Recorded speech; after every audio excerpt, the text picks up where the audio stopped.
Intentamos ver más allá del área metropolitana, aunque realmente necesita esfuerzo, análisis, información para tratar de ver cómo sigue la cuarentena después del 17 de julio, al menos en los lugares más críticos y en el resto del país también. Para eso vamos a analizarlo con Hugo Pizzi, que es epidemiólogo, es profesor titular de Medicina de la Universidad Nacional de Córdoba. Doctor, buenas noches, gracias por atendernos. ¿Cómo estás, Diana? ¿Qué contás de bueno? A esta altura y después de tantos días de una cuarentena más bien estricta desde este lado, me pregunto si hay luz al final del túnel, ¿no? Que sería aproximadamente el 18 de julio.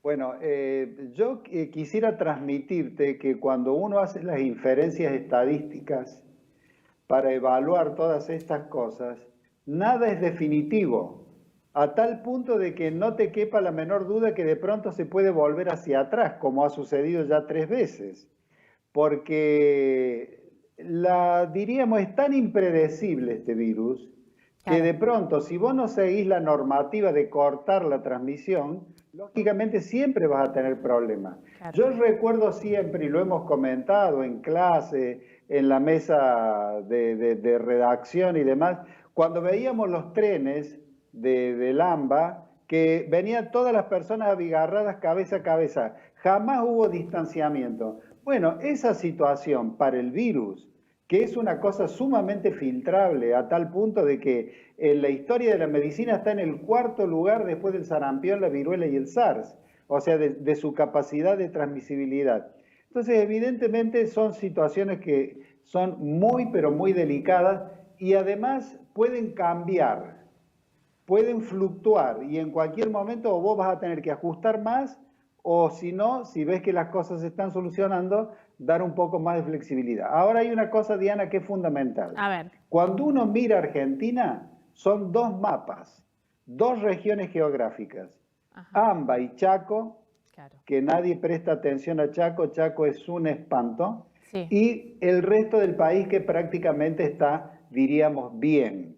Por más de que en Catamarca, que era la zona blanca, haya un caso, pero lo que pasa es que siempre los tropiezos vienen a partir de la imprudencia, de la indolencia. Mira, yo te voy a contar una anécdota para que veas lo que es la transmisibilidad de este virus. A ver. El Banco Nación Argentina, Buenos Aires, sí, manda 3 albañiles a el Banco Nación sucursal Villa Dolores, tras la sierra.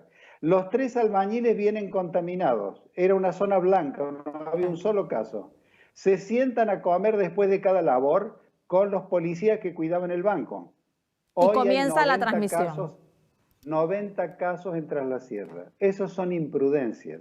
Entonces hay que ser muy cautelosos. Tenemos que ver las experiencias. Los chilenos no saben qué hacer.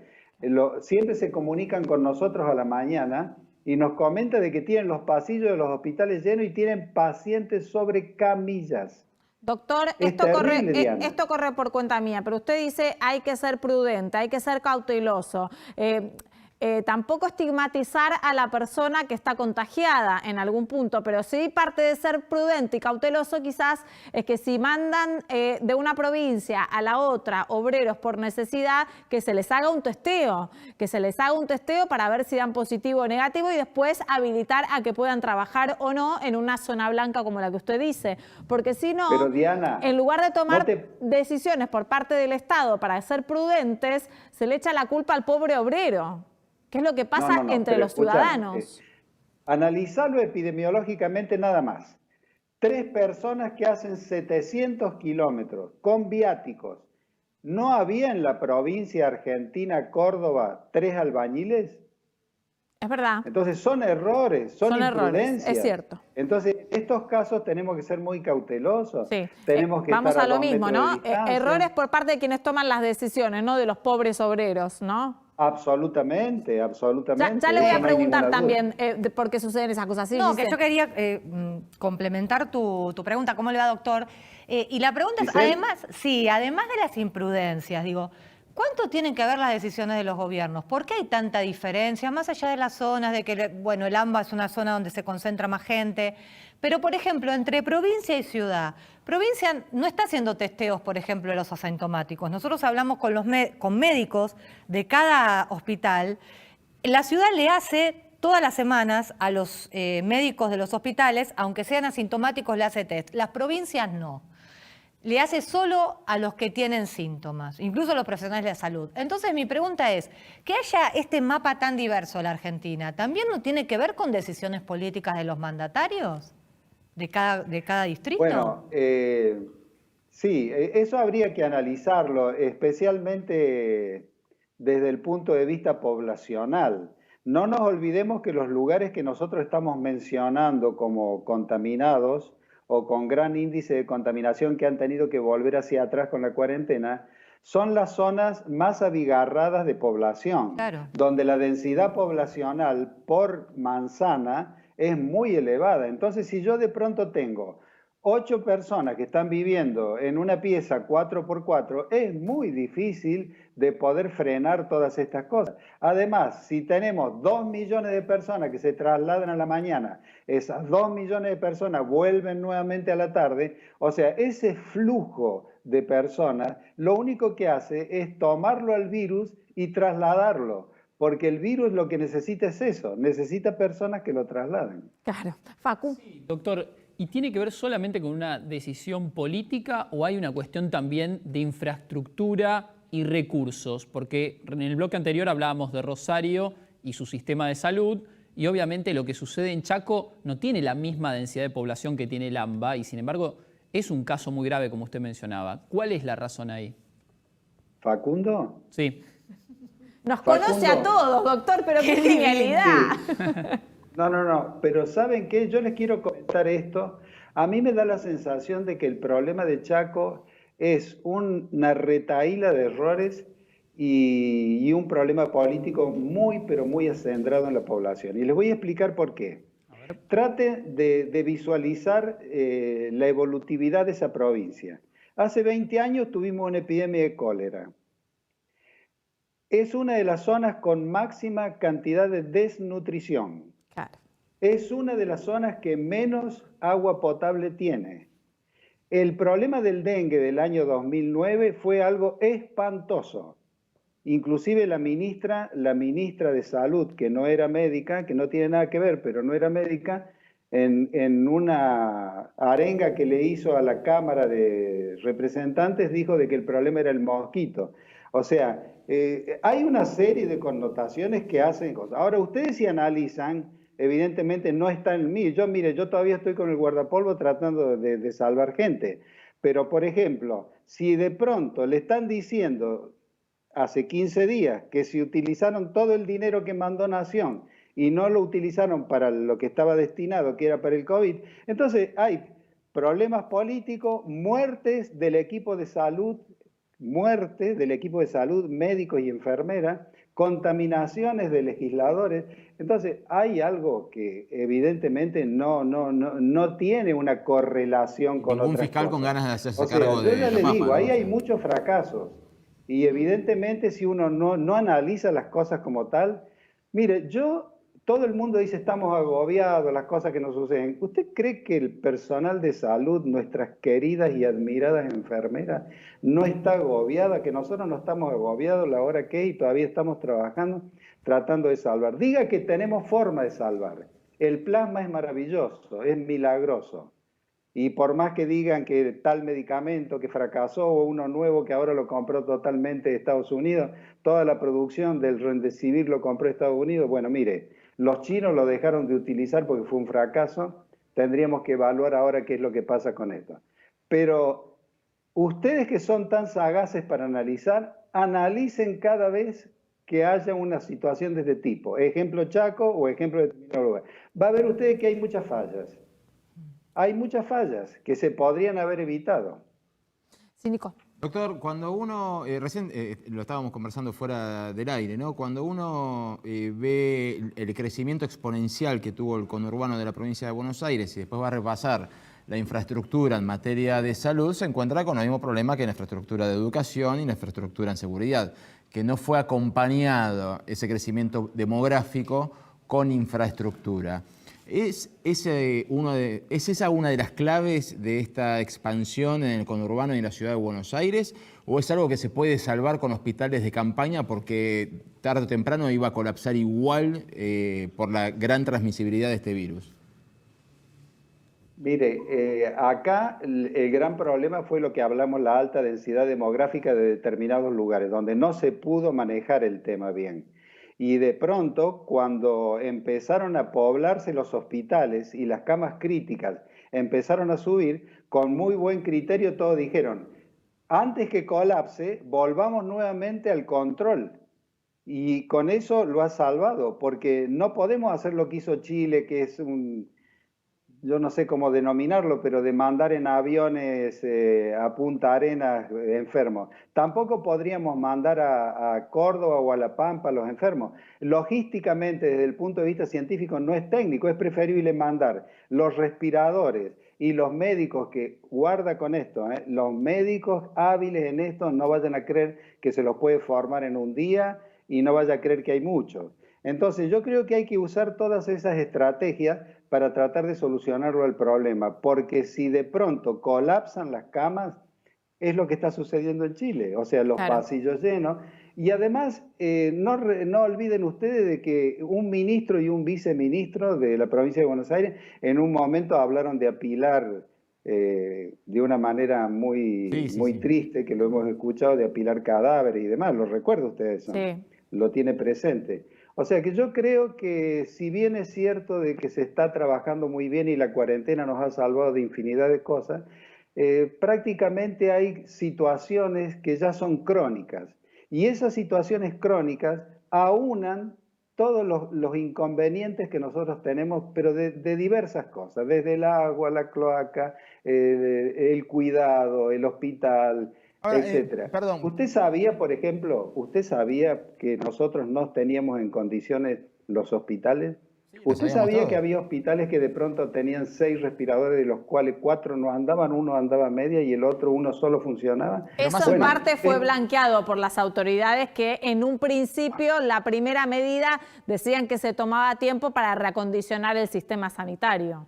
Bueno, entonces es importante estar atento con esto. ¿Qué hubiese pasado si de pronto nosotros recibíamos este aluvión en las condiciones que estábamos antes? Ahora entiendo, pero se avanzó, ¿eh? Se avanzó en algún punto. Claro, absolutamente, absolutamente. Pero fíjese este detalle que interesante, que nadie lo tiene en cuenta. Ministerio de Educación puso al servicio todos los hospitales universitarios. Educación. Y Educación les brindó dinero y demás para que los pongan prestos para esto. O sea, que aparte de todos los hospitales, de todos los efectores de salud nacionales, tenemos los hospitales universitarios, que en el caso del Clínica Buenos Aires, el Clínica Córdoba, son orgullo de la medicina internacional. O sea que tenemos Rosario, La Rioja y demás. Nico está queriendo terminar algo y después tenemos una preguntas. pregunta cortita.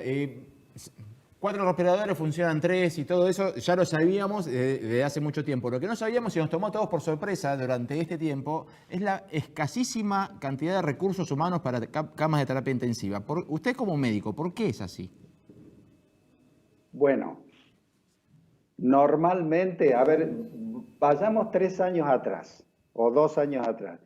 Usted recuerda, Nicolás, que de pronto cuando nosotros escuchamos, llegamos al invierno, decíamos, las camas están llenas de bronquiolitis, están llenas de neumonía, están llenas de bronquitis. ¿Recuerda eso? Sí. Bueno, siempre sucedió. Siempre estuvimos cortos en un montón de cosas. Hoy en día, con el tema del barbijo y demás, notablemente disminuyeron todos esos casos. Por eso entonces prácticamente las camas vacías que están todas para brindárselas a los enfermos de COVID.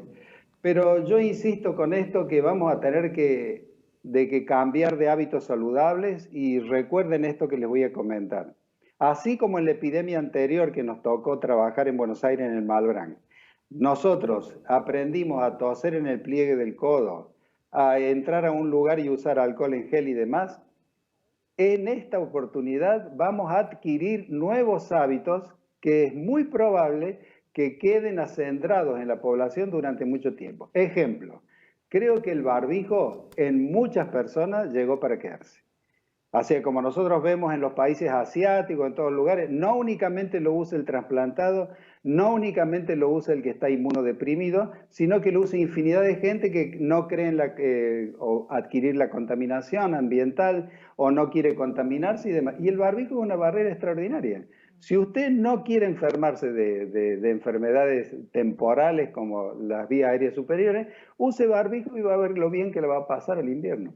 Ahora, doctor, una pregunta que usted mencionó bastante sobre el tema del plasma y en esto quiero hacer bastante hincapié para aquellos que puedan donar, lo puedan realizar porque está ayudando bastante en el tratamiento.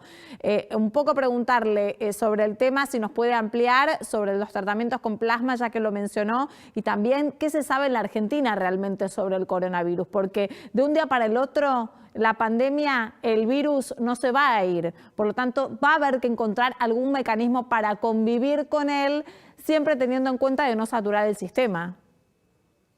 Claro, nosotros tenemos mucha experiencia en Argentina con el plasma, porque hace 4 décadas teníamos una enfermedad que asolaba el campo argentino que se llamaba enfermedad hemorrágica argentina o mal de los rastrojos. Ajá. Se morían 50 o 30 cada 100 según la zona geográfica. Maistegui, que hay un instituto en Pergamino que lleva su nombre, empezó a utilizar plasma de personas que habían padecido la enfermedad pero la habían superado y se la ponía a los que estaban moribundos. Logró superar prácticamente, morían 3 de cada 100, o sea, es fantástico. En la última epidemia de ébola, la OMS nos pidió a nosotros, a Argentina, nos pidió el protocolo. Y yo personalmente llevé a Europa, a todos los lugares donde trabajo y donde me he formado en algunos lugares, y llevé los protocolos. Con ese protocolo del ébola se salvó mucha gente. Inclusive salió en la tapa de todas las revistas cuando la enfermera esa de Madrid salvó a los misioneros que venían de África y demás también con el plasma. Hoy, una persona que supera la enfermedad y que tiene tenor de anticuerpos, dona plasma, y ese plasma puede salvar a 4, a 3 o a 2 personas. Pero el Instituto de Hemoderivados de Córdoba está haciendo la gamma globulina hiperinmune en frasquitos. Entonces, toda la universidad trabaja. Por ejemplo, viene un donante, que hay donantes que son realmente nos enternecen, porque hay un joven de 32 años que donó 3 veces en 40 días. Porque no es lo mismo donar sangre que donar plasma. Este es un aparato que uno se sienta, te saca nada más que la parte líquida y te deja los glóbulos rojos, te deja las plaquetas, te deja los glóbulos blancos. Entonces ese plasma se manda al Centro de Virología de la Universidad Nacional, el Centro de Virología lo titula y yo ya puedo utilizarlo. Pero es fantástico. Los norteamericanos le llaman el efecto Lázaro por cómo salva vidas. A la persona moribunda uno le pone el plasma con tenor de anticuerpos adecuado, 24 o 48 horas como que vuelven. O sea, es fantástico. Doctor, lo tengo que despedir, pero Giselle estaba queriendo hacer una pregunta. Me promete que le responde muy rápido, antes de que me maten a mí. Doctor, a ver, yo entiendo que el virus tiene una alta transmisibilidad, pero no hay una obsesión por evitar muertes del COVID, porque se mueren 33.000 personas por gripe por año en la Argentina, aún con vacuna. Y no hacemos cuarentena por eso. Entonces, digo, ¿no hay un poco una obsesión que tiene que ver quizá con la política? Giselle, porque, a ver, bueno, es un virus que destruye. Si ustedes vieran los émbolos y los trombos que da, hace pedazos a la persona. Los italianos y los españoles hoy todavía no han podido disponer de los cadáveres. Los hornos crematorios todavía no han alcanzado lo que tienen que alcanzar. Pero abrieron, ¿Cuál siguen es con la diferencia vida. de lo que vos me has Siguen con su mencionado, vida, Giselle? no siguen en cuarentena después de 100 días. Siguen con la Pero economía ¿cuál porque es la si no... el diferencia? costo. Pero ¿cuál es la diferencia de lo que vos me mencionas? La gripe, yo sé cómo salvarme, yo sé cómo solucionarlo. Tengo un sistema de vacunación, medicamentos adecuados. Este es impredecible, es un enemigo que te destruye. Entonces, ¿para qué vamos a someternos a estas cosas si podemos evitarlo? Doctor, muchas gracias por la paciencia, por el análisis que siempre nos da y por explicarnos también las cosas que a veces nos resultan difíciles de entender. Un abrazo cariñoso y cuídense mucho, por favor. Usted también, por favor, se lo pedimos, que lo necesitamos. Necesitamos de todo el cuerpo médico, por supuesto.